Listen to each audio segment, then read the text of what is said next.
Hello hello hello hello जी, नमस्कार। की हाल चाल, कैसे हैं आप मेरे शेरों और शेरनियों। आप सभी का बहुत बहुत स्वागत है वेदांत महाराष्ट्र 11th और 12th में, और मैं हूं आपकी अपनी केमिस्ट्री एजुकेटर वंशिका श्रीवास्तव। तो मेरे प्यारे बच्चों, जो कि मेरे क्लास 11th वाले बच्चे हैं, यार some basic concept of chemistry तुमने पढ़ लिया होगा। अब उसमें सबसे इंपॉर्टेंट चीज़ पता है क्या है? That is the SI fundamental unit. अब आप बोलोगे मैम ये क्या होता है? तो अगर आपने ये बोला है ना तो बेटा समझ लेना फिर, है ना, कि यार देख लो तुम, अभी तुमको याद नहीं है कि ऐसे ही फंडामेंटल यूनिट क्या होती है। याद है कि नहीं बताओ जल्दी, मुझे फटाफट से कमेंट करके बता देना कि यार तुम्हें याद है कि नहीं, क्योंकि यार मुझे डैम श्योर है तुम्हें याद होगा। और मैंने तुम्हें एक बहुत मस्त सी ट्रिक भी बताई थी इसको याद करने के लिए, ठीक है। तो यार वो ट्रिक मैं वापस से यहाँ बताने वाली हूँ। और मैंने सोचा कि यार ऐसा ही फंडामेंटल यूनिट ना एक बहुत इंपॉर्टेंट टॉपिक है फॉर क्लास 11th, क्योंकि बेटा आपके एग्जाम में ना इससे डायरेक्ट क्वेश्चंस पूछा जा सकता है, MCQ में आ सकते हैं, मतलब आपके जो वन वर्ड इन सब में ना पूछ लिए जाते हैं यूनिट्स। तो उसको आपको याद करना ना बेहद इंपॉर्टेंट है। तो चलो यार SI फंडामेंटल यूनिट के बारे में बात करते हैं। तो ये है आपकी 7 बेस SI फंडामेंटल यूनिट्स।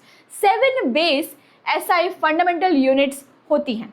आपको पता ही है कौन कौन सी हम लोग डिस्कस करते हैं यहाँ पे? Length, mass, time, electric current, thermodynamic temperature, amount of substance and luminous intensity, ठीक है। तो ये है आपकी सारी 7 base physical quantities. 7 base physical quantities है, ठीक है।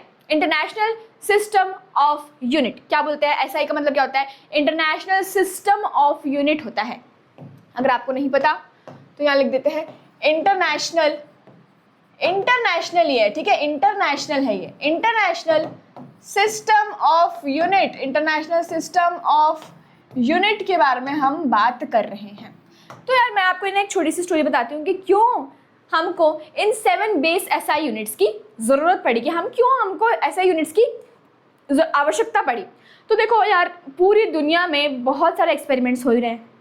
तुम पढ़ते हो, तुम भी जब आगे बढ़े साइंटिस्ट बन जाओगे तुम भी एक्सपेरिमेंट करोगे कि नहीं करोगे, मुझे बताना, ठीक है, कमेंट करके। तो यार अब इतने सारे एक्सपेरिमेंट्स हो रहे हैं पूरी दुनिया में।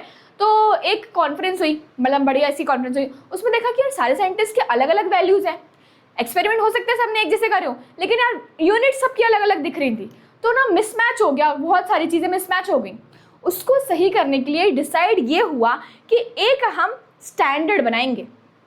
कोई भी कहीं पे भी पूरी दुनिया में बेटा कहीं पे भी एक्सपेरिमेंट कर रहा है, ये यूनिट्स ही यूज़ करेगा, ये बेस 7 SI यूनिट्स ही यूज़ करेगा। तो जब एक साथ मिलेंगे, तब जब एक दूसरा साइंटिस्ट का वर्क देखेगा कि यार इसमें कुछ कमी तो नहीं है, क्या मैं इसमें इंप्रूव करके कुछ और नया सा नहीं बना सकता, तो तब उसको समझ में आएगा कि अच्छा ठीक है, लेंथ मतलब लेंथ, ठीक है। तो उन दोनों की मेंटालिटी क्या हो जाएगी? मैच हो जाने वाली है, समझ गए। तो पूरे ऑल ओवर द वर्ल्ड में जितने भी एक्सपेरिमेंट्स हो रहे हैं उनको एक कॉमन यूनिट देने के लिए क्या आया है? SI यूनिट आई है, ठीक। अब यहाँ देखो इसका क्या है, सिंबल दिखते हैं। सिंबल क्या है? लेंथ का L सिंपल, मास का स्मॉल m, याद रखना स्मॉल m है, टाइम का स्मॉल t। इसमें बच्चे बहुत कंफ्यूज होते हैं और कभी कभी गलत भी लिख देते हैं। जब भी टाइम की बात की जाए तो बेटा स्मॉल t का यूज़ किया जाता है, लेकिन जब भी टेम्परेचर की बात की जाए तो कैपिटल T का यूज़ किया जाता है। ये आपको छोटी छोटी चीज़ें ना सब लोग नहीं बताते हैं, छोटी छोटी चीज़ें, इसलिए मैंने ये सोचा कि यार इस पर अलग से एक वीडियो बनानी चाहिए, क्योंकि ये एक बहुत इंपॉर्टेंट टॉपिक है। और इसमें देखो ये छोटी छोटी चीज़ें जो आपको टेक्स्ट बुक में सिंपली लिखी रहती हैं, लेकिन आपको बताता कोई नहीं है। इलेक्ट्रिक करंट को कैपिटल I से, स्मॉल I नहीं, कैपिटल I से रिप्रेजेंट किया जाता है।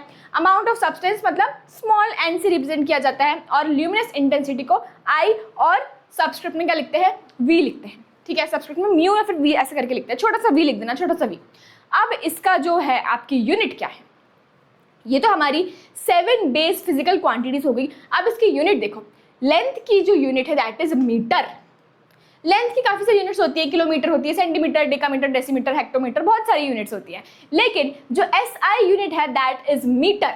मास की क्या है बेटा? किलोग्राम्स। टाइम की सेकेंड, इलेक्ट्रिक करंट की एम्पियर, थर्मोडायनेमिक टेम्परेचर की केल्विन, अमाउंट ऑफ सब्सटेंस की मोल, और ल्यूमिनस इंटेंसिटी की कैंडेला, ठीक है। इसका यहाँ पे सिंबल लिखा हुआ है, मीटर का M, किलोग्राम्स का kg, सेकेंड का S, एम्पियर का कैपिटल A, केल्विन का K, मोल का मोल और कैंडेला का CD।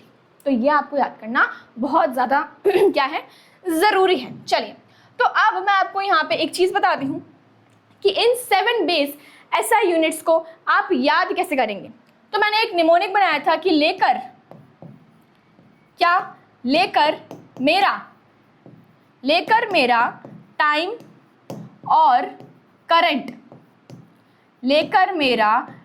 और करंट, टेम्परेचर जो है, जो टेम्परेचर भैया जो हैं, टेम्परेचर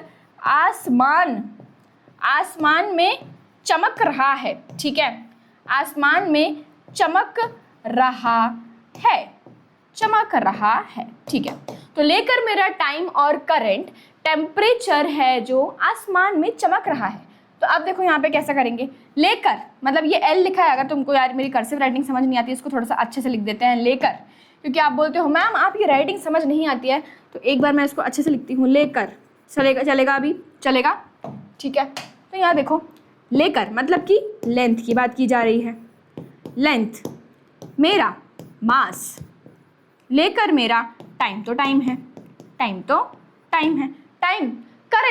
करंट मतलब करंट तो करंट है, ठीक है। तो लेकर मेरा टाइम और करंट, टेम्परेचर समझ में आ गया, आसमान AS, अमाउंट ऑफ सब्सटेंस, क्या हो जाएगा ये हो जाएगा बेटा आपका अमाउंट ऑफ सब्सटेंस, ठीक है, अमाउंट ऑफ सब्सटेंस में चमक रहा है। चमक का मतलब क्या होता है, ल्यूमिनस इंटेंसिटी की बात कर रहे हैं। किसकी बात कर रहे हैं अपन यहाँ पे, ल्यूमिनस इंटेंसिटी की बात कर रहे हैं। ल्यूमिनस इंटेंसिटी जो लिखा हुआ है ना, इसकी बात कर रहे हैं बेटा अपन।